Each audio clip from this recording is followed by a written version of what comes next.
Hello friends, सनातन धर्म diaries में आपका स्वागत है। आज मैं आपको भगवान विष्णु और भगवान शिव के महायुद्ध के बारे में बताने जा रही हूँ, जो अपने आप में बहुत महत्वपूर्ण होने वाला है।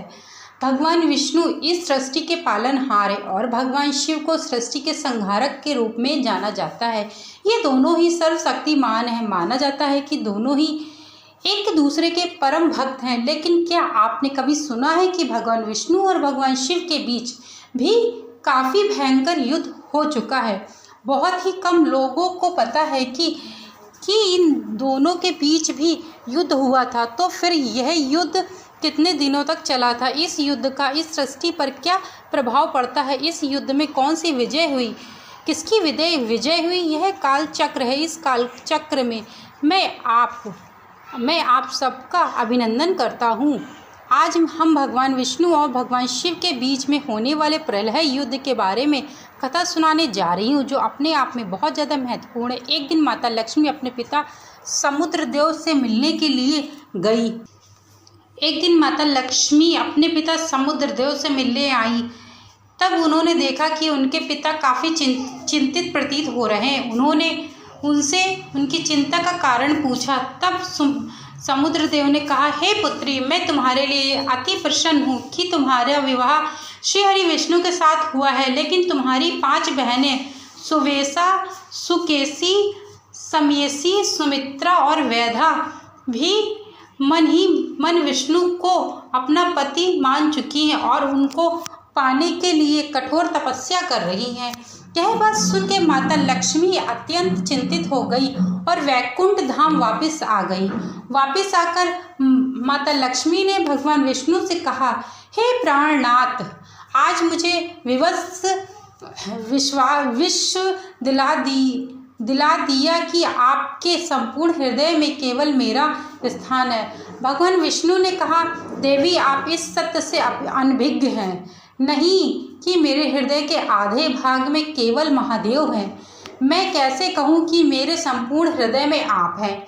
इस पर देवी लक्ष्मी ने कहा, तो फिर शेष आधा भाग तो है मेरे लिए होना चाहिए। भगवान विष्णु ने कहा, हे देवी, मैं जगत का पालनहार हूँ। शेष आधे भाग में मेरे अनेक भक्त जो मुझे प्रिय हैं, यह संसार जो मुझे प्रिय है, ये सब भी मेरे हृदय के आधे भाग में हैं, आपके साथ रहते हैं।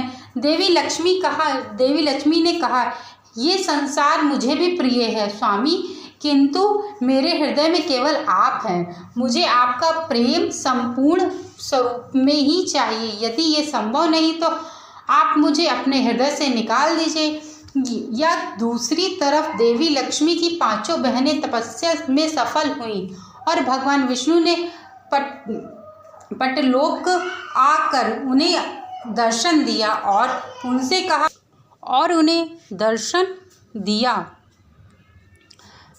दिया और मनवांछित वरदान मांगने को कहा। तब उन 5 बहनों ने यह मांगा कि भगवान, आप हम 5 बहनों के पति बन जाए और अपनी सारी स्मृतियों को, इस संसार को भूलकर उनके साथ ही पाताल लोक में वास करें। भगवान विष्णु ने उन्हें तथास्तु और उनके साथ ही पाताल लोक में वस रहने के लिए तैयार हो गए। भगवान विष्णु के चले जाने से संसार का संतुलन बिगड़ने लगा। माता लक्ष्मी भी बहुत व्याकुल हो गई और भगवान शिव के पास गई। वह माता पार्वती ने उनसे कहा, हे देवी, भगवान विष्णु तो जगत के पालक हैं। आप उनसे यह आशा कैसे रख सकती हैं कि उनके संपूर्ण हृदय में केवल आपका ही स्थान हो?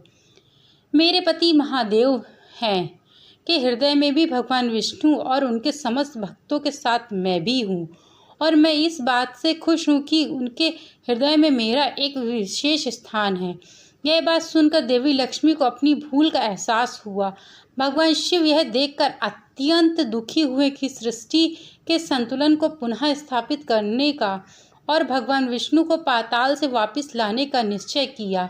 उन्होंने वृषभ अवतार लेकर पाताल लोक पर आक्रमण कर दिया। उन्हें देखकर भगवान विष्णु अत्यंत क्रोधित हुए और महादेव के सामने आ गए। उन दोनों के बीच युद्ध प्रारंभ हो गया। भगवान विष्णु ने महादेव पर अनेकों अस्त्रों से प्रहार करना प्रारंभ कर दिया। महादेव भी अपने वृषभ स्वरूप में उनके सभी प्रहारों को विफल करते गए। दोनों ही सर्वशक्तिमान थे, अतः युद्ध बिल्कुल बराबरी का चल रहा था। ये युद्ध अनेकों वर्षों तक चलता रहा। किसी को भी इस युद्ध की समाप्ति का उपाय समझ नहीं आ रहा था। भगवान विष्णु का क्रोध इतना बढ़ गया कि उन्होंने अपने नारायण अस्त्र से महादेव के ऊपर प्रहार कर दिया। महादेव ने उन पर पशुपस्त से प्रहार कर दिया, कारण दोनों ही एक दूसरे के अस्त्रों में बंध गए। यह देखकर गणेश जी माता लक्ष्मी की उन 5 बहनों के पास गए और बोले, भगवान विष्णु और भगवान शिव दोनों ही एक दूसरे के अस्त्रों में हैं, बंध गए हैं। यदि भगवान विष्णु की स्मृति वापस नहीं आई तो यह दोनों अनंत काल तक ऐसे ही बंधे रहेंगे और इस समस्त सृष्टि का सर्वनाश हो जाएगा। यह सुनकर वो 5 बहनें युद्ध क्षेत्र में आई और भगवान विष्णु से बोली, भगवान विष्णु, हम हमारे सारे वचनों से आपको मुक्त करते हैं। उनके वचन से मुक्त होते ही भगवान विष्णु की सारी स्मृति वापस आ गई और फिर उन्होंने भगवान शिव को अपने अस्त्रों के बांध से मुक्त कर दिया। भगवान शिव ने भी उन्हें मुक्त कर दिया, अपने साकार रूप में आ गए और फिर भगवान शिव और भगवान विष्णु दोनों ही लोग अपने वैकुंठ धाम में लौट आए। आपको बता दें कि श्री हरि विष्णु और शिव जी दोनों ही एक दूसरे के परम भक्त हैं। दोनों ही एक दूसरे को गुरु भी मानते हैं और उनके हृदय में भगवान शिव के हृदय में श्री हरि विष्णु है और विष्णु के हृदय में महादेव विराजमान है। दोनों ही सृष्टि के पालनहार, यानी कि श्री हरि विष्णु सृष्टि के पालनहार और शिव जी सृष्टि के संहारक के रूप में जाने जाते हैं। दोनों ही एक दूसरे का आदर सम्मान करते हैं और शिव जी विष्णु जी का आदर सम्मान करते हैं और भगवान महादेव यानी कि भोलेनाथ विष्णु जी का आदर सम्मान करते हैं और श्री हरि विष्णु स्वयं ही महादेव का आदर सम्मान कुशलतापूर्वक करते हैं। संपूर्ण हृदय में, उनके आधे हृदय में महादेव विराजमान है और महादेव के आधे हृदय में श्री हरि विष्णु विराजमान है, जिससे दोनों ही एक दूसरे के पूरक माना जाता है। मित्रों, मैंने ये श्री हरि विष्णु और महादेव के बीच में जो युद्ध हुआ था उसके बारे में आपको एक कथा सुनाई जो अपने आप में एक महत्वपूर्ण रखती है। जब श्री हरि विष्णु अपने मार्ग से भटकते हैं तब स्वयं शिव जी उनको उनके मार्ग पे लाने के लिए विवश कर देते हैं और जब शिव जी अपने मार्ग से भटकते हैं तब विष्णु जी शिव जी को अपने मार्ग में आने के लिए विवश कर देते हैं। दोनों ही एक दूसरे के आराध्य के रूप में जाने जाते हैं। मित्रों, मेरे द्वारा सुनाई गई यह कहानी विष्णु जी की और श्री हरि विष्णु और शिव जी की ये मैंने आपको बताई। मेरे द्वारा सुनाई गई यह कहानी यदि आप लोगों को अच्छी लगी हो तो चैनल को लाइक शेयर सब्सक्राइब करना मत भूलिएगा। Thank you so much video को वॉच करने के लिए।